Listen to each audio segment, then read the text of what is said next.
নমস্কার, আমি শতাব্দীর গল্পঘর চ্যানেলে আমার সকল শ্রোতা বন্ধু এবং দর্শক বন্ধুদের আন্তরিক শুভকামনা জানিয়ে আজকের গল্প পাঠ শুরু করছি। আজ আমি আপনাদের পড়ে শোনাব রবীন্দ্রনাথ ঠাকুরের লেখা বাচস্পতি গল্পটি। তাহলে শুনতে থাকুন আজকের গল্প। আর হ্যাঁ, গল্পটি ভালো লাগলে অবশ্যই লাইক কমেন্ট করতে ভুলবেন না। আর আমার চ্যানেলটিকে সাবস্ক্রাইব করে দেবেন, বেল আইকনটি প্রেস করে রাখবেন। তাহলে চলুন গল্পটি শোনা যাক।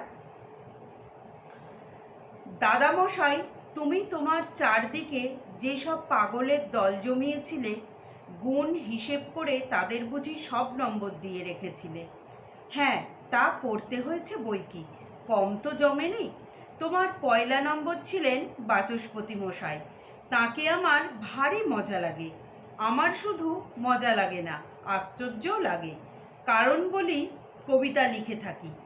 কথা বাঁকানো চোরানো আমাদের ব্যবসা। যে শব্দের কোনো সাদা মানে আছে, তাকে আমরা ধ্বনি লাগিয়ে তার চেহারা বদল করি।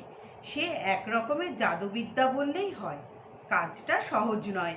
আমাদের বাচস্পতি আমাকে আশ্চর্য করে দিয়েছিলেন যখন দেখলুম তিনি একেবারে গোড়াগড়ি ভাষা বানিয়েছেন। কান দিয়ে ধ্বনির রাস্তায় তার মানের রাস্তা খুঁজতে হয়। আমাদের কাজটাও অনেকটা তাই, কিন্তু এতদূর পর্যন্ত নয়। আমরা তবু ব্যাকরণ অভিধান মেনে চলি। বাচস্পতির ভাষা চলত সে সমস্তই ডিঙিয়ে।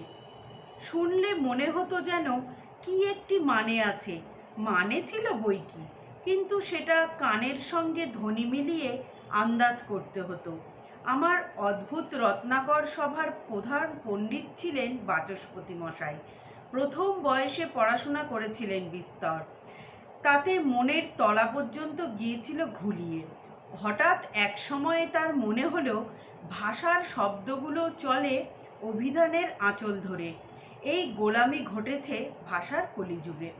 সত্যযুগে শব্দগুলো আপনি উঠে পড়তো মুখে, সঙ্গে সঙ্গেই মানে আনত টেনে। তিনি বলতেন, শব্দের আপন কাজই হচ্ছে বোঝানো, তাকে আবার বোঝাবে কে? একদিন একটা নমুনা শুনিয়ে তাক লাগিয়ে দিলেন। বললেন, আমার নায়িকা যখন নায়ককে বলেছিল, হাত নেড়ে দিন রাত তোমার ওই হিদ হিদ হিদিক্কারে আমার পাজুঞ্জিরিতে তিরিতঙ্ক লাগে, তখন তার মানে বোঝাতে পণ্ডিতকে ডাকতে হয়নি। যেমন পিঠে কিল মেরে সেটাকে কিল প্রমাণ করতে মহামহোপাধ্যায়ের দরকার হয় না। সভাপতি একদিন বিষয়টা ধরিয়ে দিয়ে বললেন, ওহে বাচস্পতি, সেই ছেলেটার কি দশা হলো? বাচস্পতি বললেন, সে ছেলেটার বুঝখিন গোড়া থেকেই ছিল বুঝভুঙ্গুল গোছের। তার নাম দিয়েছিলেন বীজ কুমকুর। মথুরার জিজ্ঞেস করলেন, ও নামটা কেন? বাচস্পতি বললেন, সে যে একেবারেই বীজ কুমকুর। পাঠশালার পেডেন্ডাকে দেখলেই তার আনতারা যেত ফুসকলিয়ে। বুকের ভিতর করতে থাকতো কুরুক্কুর কুরুক্কুর। এমন ছেলেকে বেশি পড়ালে সে একেবারেই ফুসকে যাবে। এই কথাটা বলেছিল পাড়ার সবচেয়ে যে ছিল পেডাম্বর হুড়ুমকি। একটু রসুন বুঝিয়ে বলি। পেডেন্ডো কথাটা বালিদ্বীপের কাছে পেয়েছি। তাদের মুখের পণ্ডিত শব্দটা আপনিই হয়ে উঠেছে পেডেন্ডো। ভেবে দেখুন কত বড় ওজন। ওর বৃদ্ধের বোঝা ঠেলে নিয়ে যেতে 10-20 জন ডিগ্রিধারী জোয়ানের দরকার হয়। আর পণ্ডিত ছো তুড়ি দিয়ে তুড়তুড়ুং করে উড়িয়ে দেওয়া যায়। অটলদা বললেন, বাচস্পতি, তোমার আজকেকার বর্ণনাটা যে একেবারেই চলতি গ্রাম্য ভাষায়, এ তোমাকে মানায় না। সেদিন যে সাধু ভাষা বেরিয়েছিল তোমার মুখ দিয়ে, যার সধং শ্রেণীতে হাদ্রিককে বুদবুদিদের মন তিংতিরি করে ওঠে, সেই ভাষার একটু নমুনা আজ এদের শুনিয়ে দাও। যে ভাষায় ভারতের ইতিহাসটি গেঁথেছ, যার গুরুভার হিসেব করে বলেছিলে ডুমডুম্মানিত ভাষা, তার পরিচয়টা চাই। শুনে এদের সকলের আন্তারা ফাঁচকলিয়ে যাক।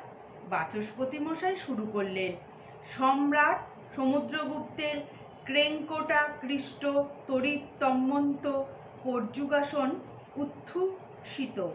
একজন সভাসদ বললেন, বাচস্পতি মশাই, উত্থিত কথাটা শোনাচ্ছে ভালো, ওর মানেটা বুঝিয়ে দিন। পণ্ডিতজি বললেন, ওর মানে উত্থিত, তার মানে উত্থিত অর্থাৎ অর্থাৎ তার মানে হতেই পারে না, মেরে কেটে একটা মানে দিতেও পারি। কীরকম? ভীরভৃঙ্গট্ট। আর বলতে হবে না, স্পষ্ট বুঝেছি, বলে যান। বাচস্পতি আবার শুরু করে দিলেন। সম্রাট সমুদ্রগুপ্তের ক্রেঙ্কটাকৃষ্ট তরিত্রম্মন্ত পর্যুগাসন উত্থিত নিরঙ্কলারের সহিত। মথুরবাবুর মুখের দিকে চেয়ে বললেন, কেমন মশাই, বুঝেছেন তো নিরলঙ্কার? একেবারে জলের মতো, ওর চেয়ে বেশি বুঝতে চাইলে মুশকিল হবে। বাচস্পতি আবার ধরলেন, নিরলঙ্কারের সহিত অজাতশত্রু অপরিপর্যম্মিত গর্গরায়গণকে পরমন্ত্রী শয়নে সমুৎসদ্গারিত করিয়াছিল। এই পর্যন্ত বলে বাচস্পতি মশাই একবার সভাস্থ সকলের মুখের দিকে চোখ বুলিয়ে নিলেন। বললেন, দেখুন একবার, সহজ কাকে বলে। অভিধানের প্রয়োজনই হয় না। সভার লোকেরা বললে, প্রয়োজন হলেই বা পাবো কোথায়? বাচস্পতি মশাই একটু চোখ টিপে বললেন, ভাবখানা বুঝেছেন তো? মথুরবাবু বললেন, বুঝেছি বই কি। সমুদ্রগুপ্ত অজাতশত্রুকে আচ্ছা করে পিটিয়ে দিয়েছিলেন। আহা, বাচস্পতি মশাই, লোকটাকে একেবারে সমুৎসদ্গারিত করে দিলে গো, একেবার পরমন্ত্রী শয়নে। বাচস্পতি বললেন, ছোট লাট একবার এসেছিলেন আমাদের পাড়ার স্কুলে বুটের ধুলো দিয়ে যেতে। তখন আমি তাকে বুক বুলবুলি ভাষার একটা ইংরেজি তর্জমা শুনিয়েছিলুম। সভাস্থ সকলেই বললেন, ইংরেজিটা শোনা যাক।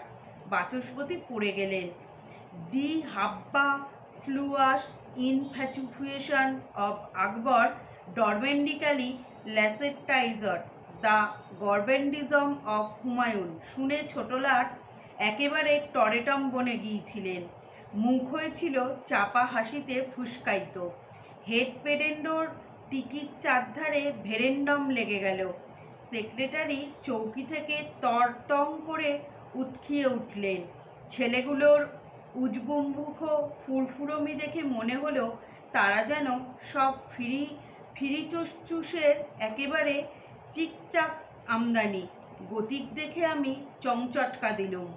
সভাপতি বললেন, বাচস্পতি, এইখানেই ক্ষান্ত দাও হে, আর বেশিক্ষণ চললে পরাগগলিত হয়ে যাব। এখনই মাথাটার মধ্যে তাজ্ঝিম মাজ্ঝিম করছে।